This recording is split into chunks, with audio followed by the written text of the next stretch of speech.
It's 8 p.m. in Banjul. This is the QTV Nightly News and I am Jul Denjai. Thank you for joining us. Here are the headlines from a specially extended news bulletin. After a week-long visit to provincial Gambia, President Adama Barrow will begin the second leg of his Meet the People tour in the West Coast region on Friday, followed by stops in the Kanifing municipality and Banjul. During his visit to the QCell headquarters and Ajib Bank on Kairaba Avenue on Thursday, Sierra Leone's Vice President Mohamed Julde Jallo commended the QGroup for its outstanding contribution to the progress of the African continent. The National Human Rights Commission held a national stakeholder convergence on Thursday to build consensus on the 2024 draft constitution. A two-day high-level consultation on Peacebuilding Impact Hub initiative has commenced at the Sadauda Kairaba Jawara International Conference Center in Bijilo on Thursday. The Gambia Chamber of Commerce and Industry, GCCI, on Thursday held a business-to-business networking event to foster partnership between business entrepreneurs. Those were the headlines and now the news in detail.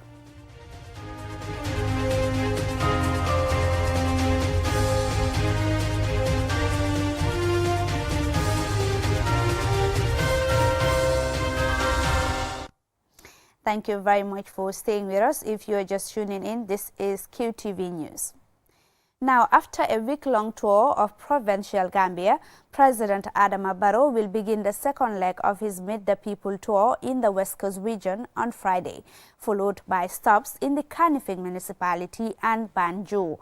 On Wednesday evening, the president returned to the State House in Banjul, where he was warmly welcomed by thousands of supporters.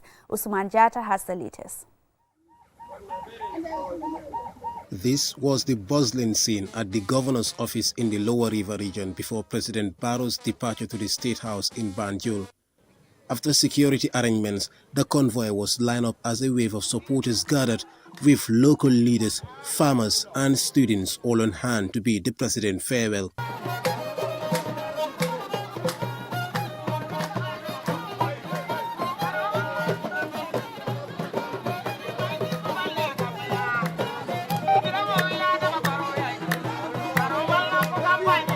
Traveling along the Trans-Gambia Highway, President Barrow made a brief stop at the Pakalinding Bridge Hotel and restaurant in the Lower River region, before continuing on a 14-kilometer dusty gravel road to Sare Sajo village. Here, President Barrow toured and inspected the Livestock Feed Enhancement Center. The machine has a small generator, and then they can just cut the grass now, bale it better, put it in bags and store it easier. The convoy left Sare Sajo and arrived at the Bromang Bridge in Fonyi Kalaji, West Coast region. As per tradition, the tour was symbolically handed over to West Coast region authorities with a large crowd of supporters accompanying the president's convoy. After 9 days of intensive tour in the NBR, LRR, URR and CRR, the president and his delegates have officially landed in the West Coast region, marking the beginning of another leg of his Meet the People's tour. As the sun set, the convoy traveled through Fonyi, briefly stopping at Abuko in the Kanifing municipality before continuing towards the capital Banjul.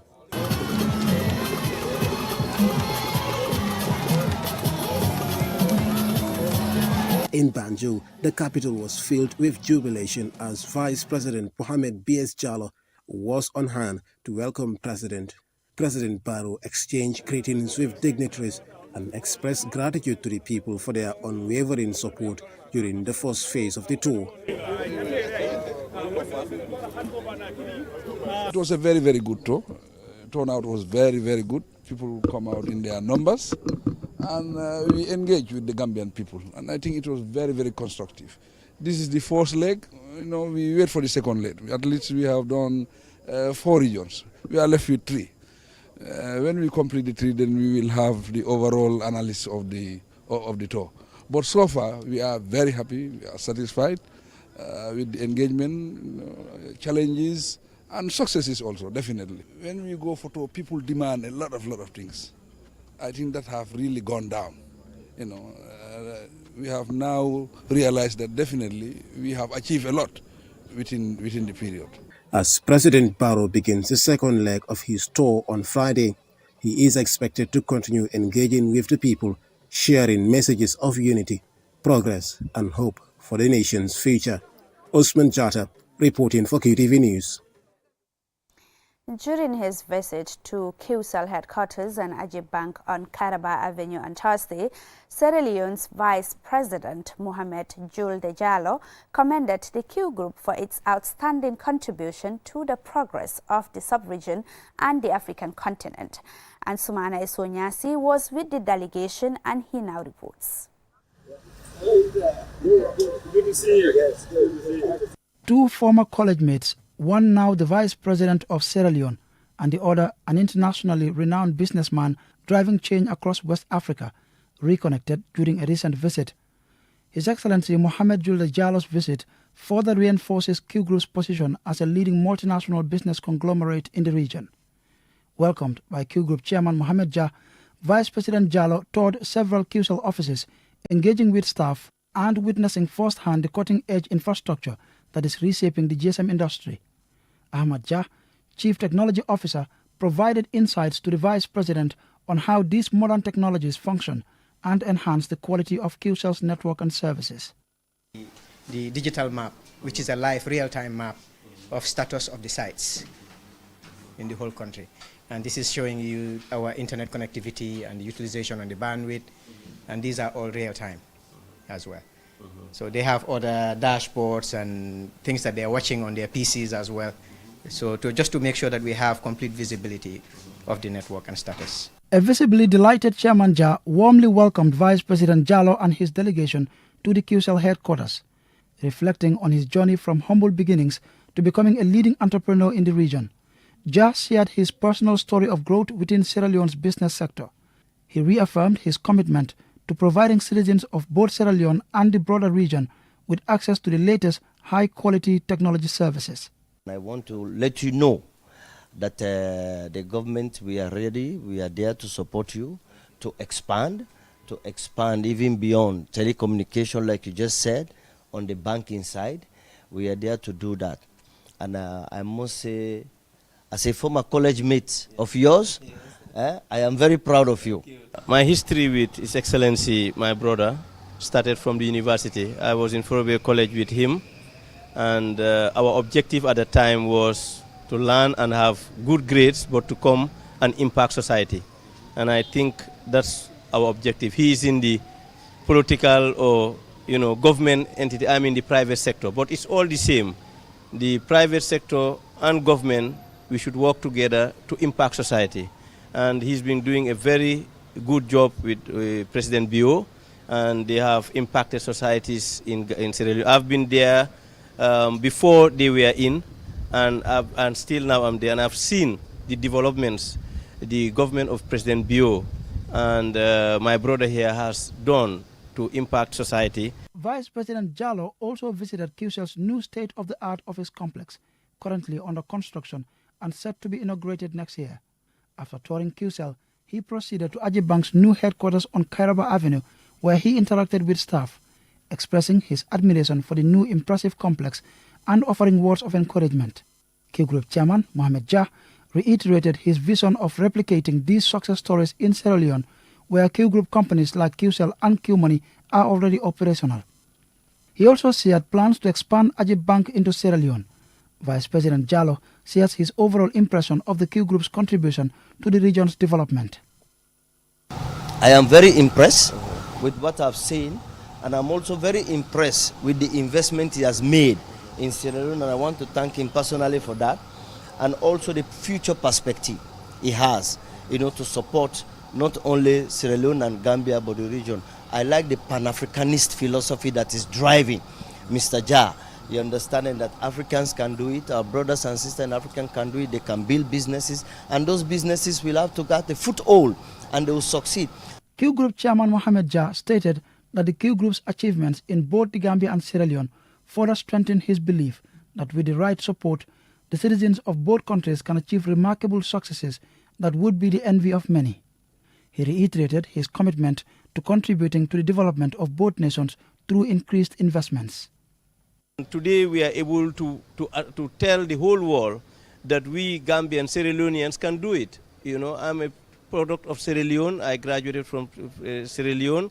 I've never studied in any Western country, and I'm able to build all these businesses in different countries. So I believe that in Sierra Leone, for me, I see myself as a Sierra Leonean. You know, I see myself as a half Gambian, half Sierra Leone, and I will always do my best to make sure that whatever I can bring, whatever development I can bring to Sierra Leone, I will do it. Whatever good we've done in Gambia, we will try to replicate in Sierra Leone. So I'm really pleased that His Excellency was able to find this time to come and see what we are doing. Over the years, the QGroup has gained international prominence as a leading multinational business conglomerate with a diverse portfolio of companies operating across various sectors, including communications, technology, banking, and more. Anspana Sonyase for QTV News. Now, the National Human Rights Commission held a national stakeholder convergence on Thursday to build consensus on the 2024 draft constitution and prevent a repeat of the failure experienced with the 2020 draft. Mamna Boka reports. The Gambia's constitutional reform process has faced significant setbacks, particularly with the rejection of the 2020 draft constitution by the National Assembly. This draft, gazetted on 14 August 2024, aims to replace the frequently amended 1997 constitution and included key democratic reforms such as presidential term limits and enhanced rights for marginalized groups. However, it failed to secure the necessary three-quarters majority vote at the National Assembly. This convergence will address concerns about the deep divisions and opposition to the 2024 draft constitution. Emmanuel Daniel Diouf is the chairperson of the National Human Rights Commission.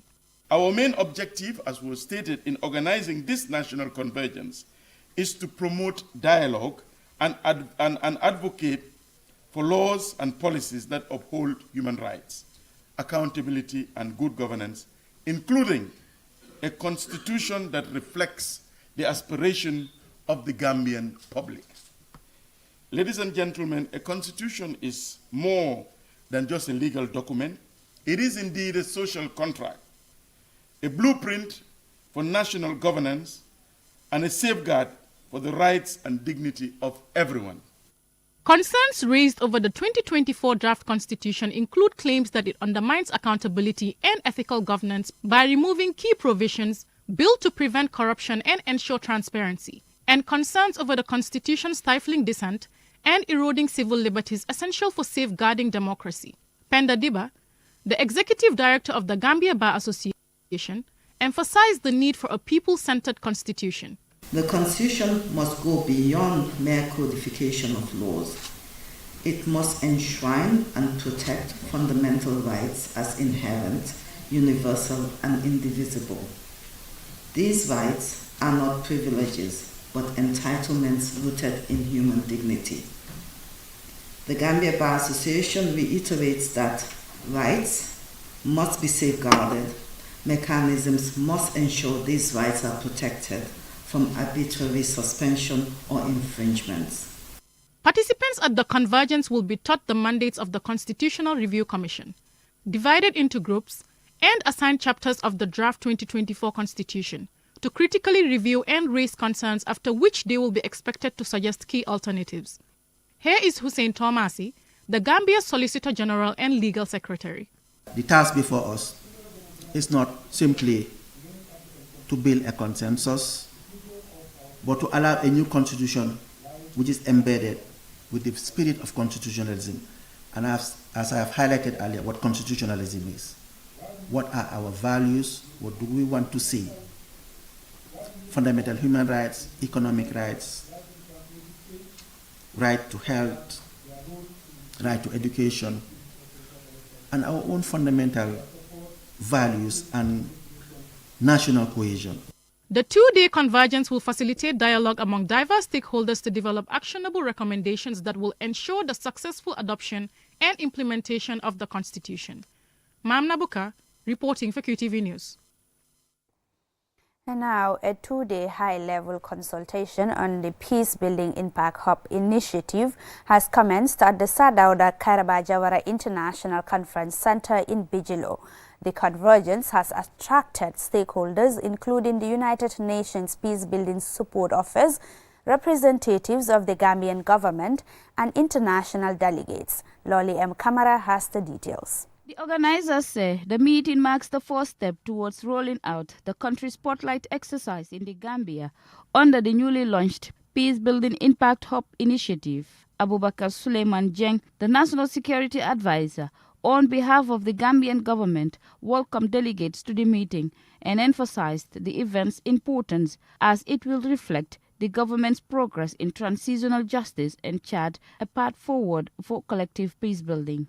The initiative, led by the United Nations Peacebuilding Support under the United Nations Department of Political and Peacebuilding Affairs, seeks to deepen the understanding of peacebuilding impact by testing innovative approaches to assessing interventions and generating evidence as to their effectiveness.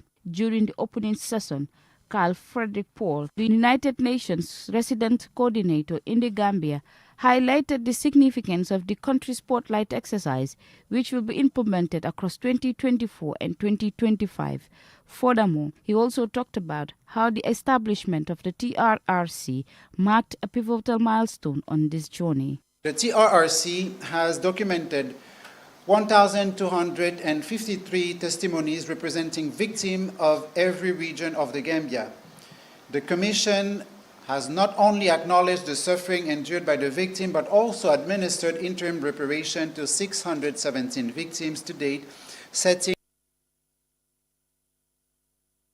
a concrete foundation for justice and healing. The Gambia's participation in this initiative underscores its commitment to advancing peace and stability in a country that has undergone significant political transformation in recent years.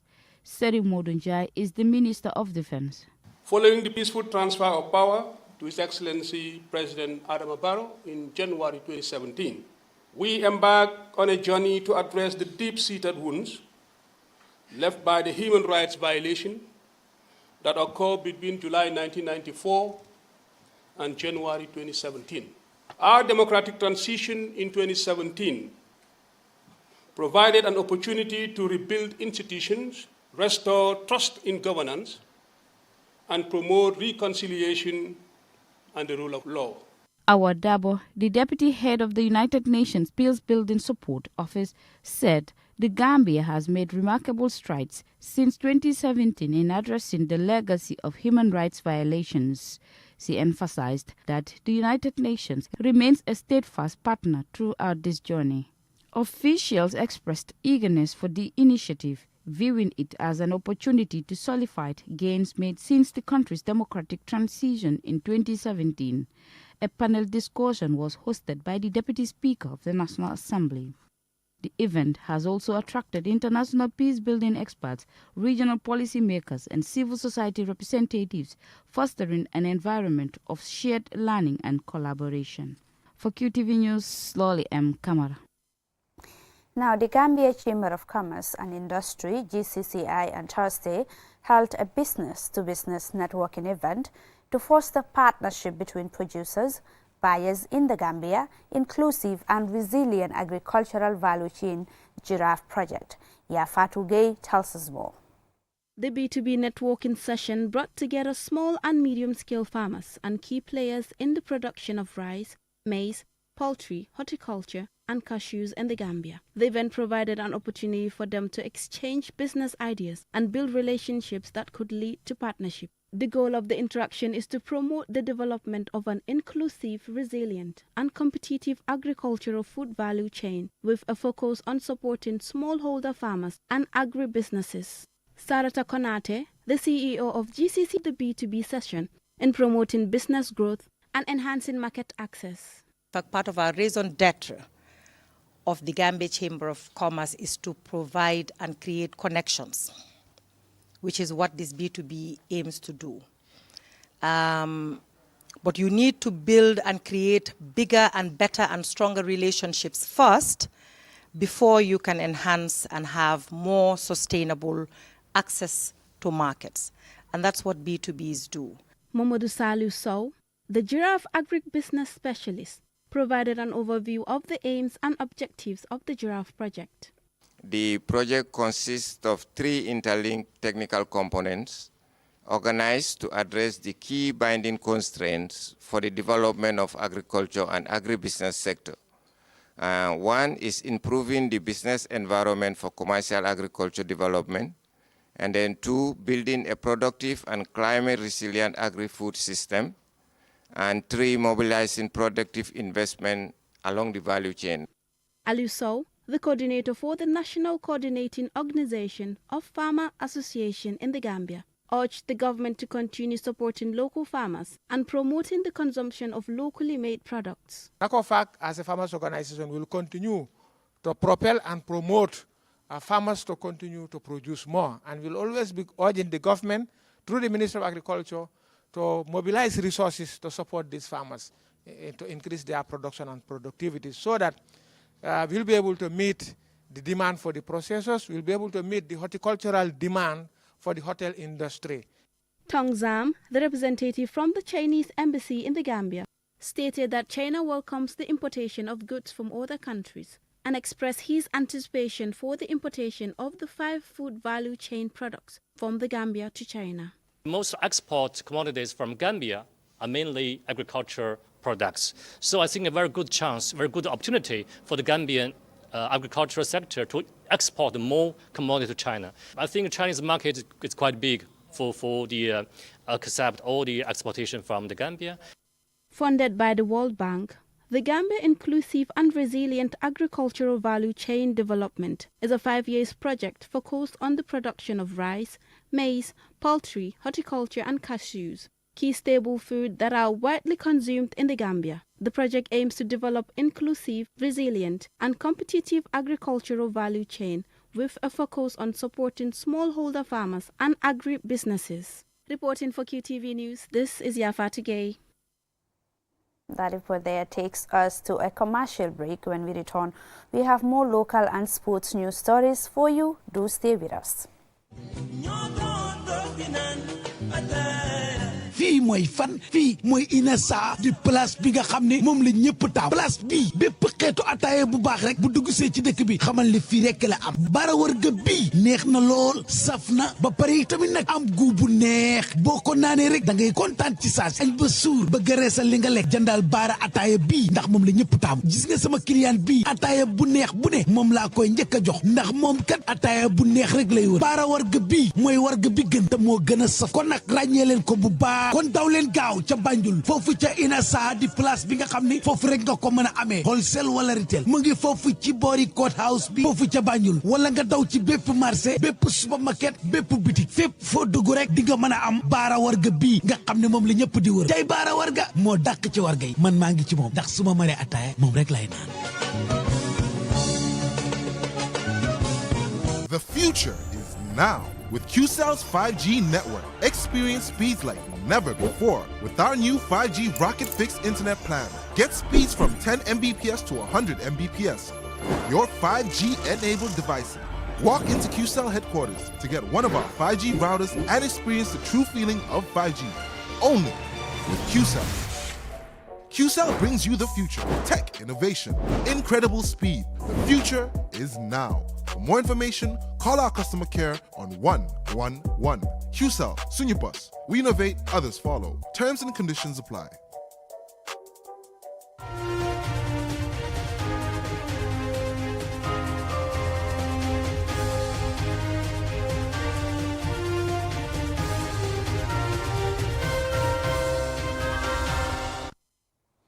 Welcome back. If you're just tuning in, this is the QTV Nightly News, and now to the rest of our stories.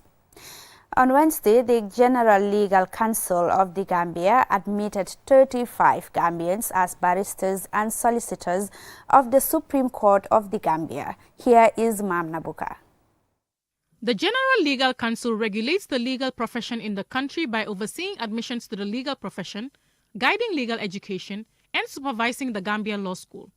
This ceremony is part of the GLC's effort to exercise its duties and ensure the advancement of Gambia's justice system. Hassan B. Jallow is the Chief Justice of the Gambia. We should endeavor at all times to assist the court in legal matters, whether as instructed counsel or as amicus curiae. You must never deceive or mislead the court, but you shall always endeavor to fulfill any undertaking that you give. And that this duty that you have to the court, which is a duty to the search for truth and for justice, overrides all your other obligations, even your obligations to your clients. As you enter your chosen profession, I'd want to leave you with these jewels from the Code of Conduct for Legal Practitioners. This significant enrollment comes as the Gambia is striving to strengthen its legal framework and enhance access to justice following the change of government in 2016. Here is Nene MC Cham, the president of the Gambia Bar Association. You are expected to abide by the Code of Conduct for Legal Practitioners. Your conduct in and out of court is no longer your own business. As from today, you belong to the noble legal profession, where much is expected of you by the court, your clients, colleagues, employers, communities, and the nation at large. The newly enrolled barristers and solicitors are expected to make significant contributions across various areas of law, including human rights, corporate law, and criminal justice. Their admission is viewed as a positive step towards strengthening the legal profession in the Gambia and ensuring the continued upholding of the rule of law. Abdoulaye Koli, the acting Registrar General representing the Minister of Justice, offered words of wisdom to the new legal practitioners. Serve the public good. Beyond individual cases, you have a broader duty to society.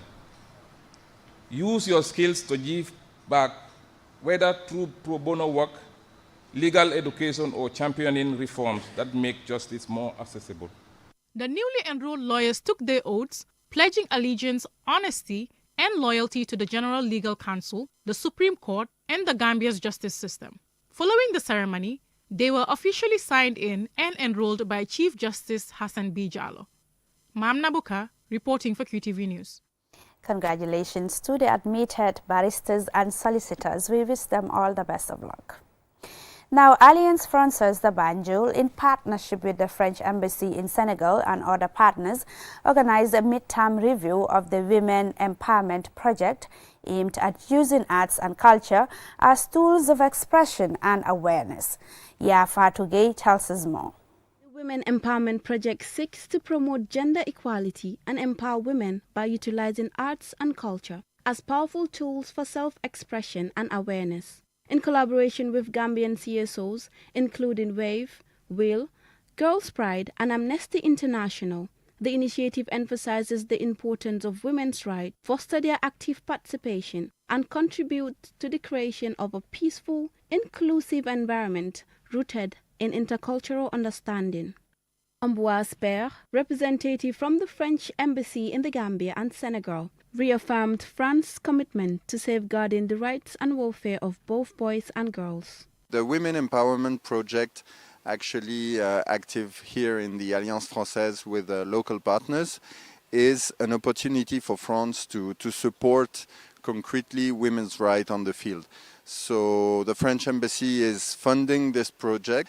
France will keep on standing by local actors supporting women in Gambia and protecting them against human rights violations. Fatou Dieng Senghor, president of Alliance Française and a human rights activist, explained the aims and objectives of this project. But the most important part of the project is really to have women's voices heard and their rights respected. As you see, we are really in a very kind of dark situation where women's rights are not really, in progressing. We have little or very low representation of women. We have also violence against women not remedied in many parts of the country, where every now and then you hear violence against women, and mechanisms to support women to overcome those violences are very limited. Stéphane Devers, representing the French diplomatic mission in the Gambia, emphasized the importance of including both genders in the fight against gender-based violence and the protection of women's and children's rights. I think that advocate for your own cause is always more difficult than being involved in the cause of the others. And I think that not only because they are in the best position to advocate, because they are external and they have to do it, but also because they are the perpetrators. I am the perpetrators. I am a male. So I have to be committed and to understand my own responsibility. Young ambassadors share their experience from the mentorship training and discuss the positive impact it will have on their life. Funded by the French Embassy in Senegal and implemented by the Alliance Française of Banjul, the project focuses on interactive, creative activities designed to foster dialogue, prevent conflict, and promote women's empowerment. Reporting for QTV News, this is Yafa Tugay. Now, vulnerable families in the Upper River region on Saturday received $3,000 each as part of the NAFA cash transfer program implemented by National Nutrition, Social Welfare and other partners. Samba Kamaro's report is narrated by Yafa Tugay. The project provides guidance on managing limited resources effectively and promoting healthy material practices that are crucial for children's growth and development. Musa Dahaba, Senior Program Officer at NANA, explains why the NAFA project is targeting vulnerable families. Every household is given $3,000. And like I said, as part of this $3,000, they will use it for their advice. To use it judiciously in the sense that we don't want them to go back to the situation they are. So if you give them the health talk, you give them the money, and you give them a follow-up information about how to use the money in terms of nutrition, in terms of social protection, in any case of social protection, being it saving part of the money, being it putting part of the money as business in a business, so that by the time this cash transfer stops, they don't go back to where they are. Alaji Jata, Community Development Officer at NANA, also shares his insight. The purpose of this gathering here today is to conduct the bi-monthly cash transfer we do under the Gambia Rice Project. And Gambia Rice Project is a successor project to the SSNP, that is the Social Safety Net Project, that was being implemented and phased out. So the Gambia Rice Project has come to succeed and is funded by the World Bank in collaboration with the government of the Gambia. We are here today to do the second payment of the Gambia Rice Project, but constitute the 12th payment. Maimuna Banura, a beneficiary from Fantombong, shares her story. Since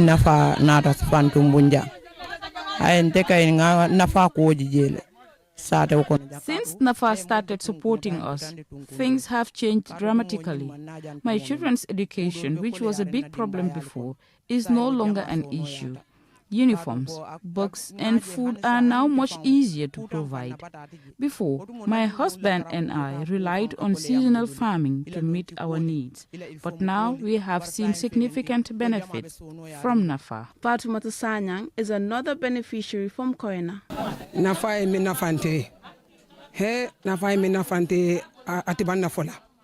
The benefits of NAFA are countless. It has alleviated hunger and thirst, empowered me, and provided me with livestock and food to support my family. As part of its mission to support underserved communities, NAFA continues to implement advanced strategies aimed at improving the livelihoods of rural families. Reporting for QTV News, this is Yafa Tugay. Also, vulnerable families in the Upper Fuladu district in the Central River region Sunday received $3,000 each as part of the NAFA cash transfer program. Jibril Dam's report is narrated by QTV's Lole M. Kamara. The NAFA cash transfer program targets and distributes funds to the most vulnerable households in an effort to provide immediate relief and long-term support. This World Bank-backed initiative aims to increase foundational learning for early grade students, improve access to job-relevant training for youth, create income-generating opportunities, enhance education quality, expand access to employment, and strengthen social protection for the most vulnerable.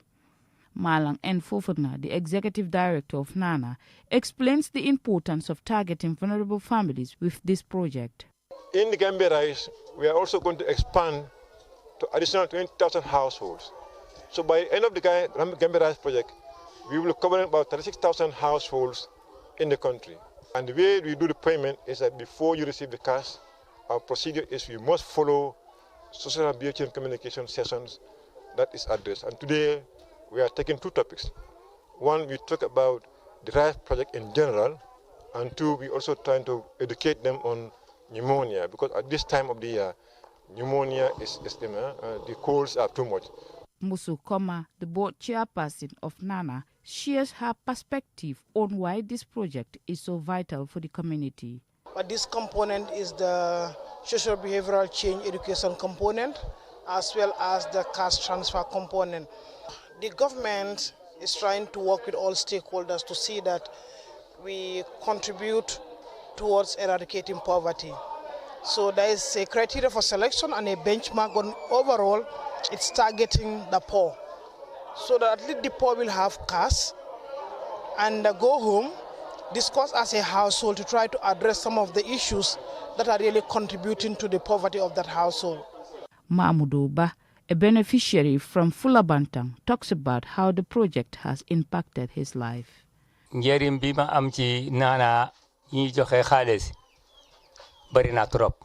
I have benefited greatly from this money. With it, I bought 4 goats, purchased rice to feed my family, and paid my children's school fees. When someone gives you advice on how to spend money and you follow it, you will see the positive results. Therefore, we should listen to their guidance. May God bless those who brought this project to us. Korka Jawa, also a beneficiary, echoes similar sentiments, thanking the project for its positive impact.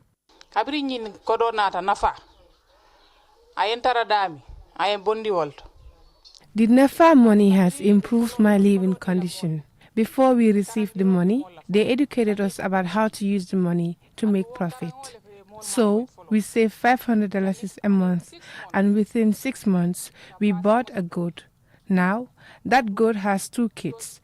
This project is here to remove us from poverty.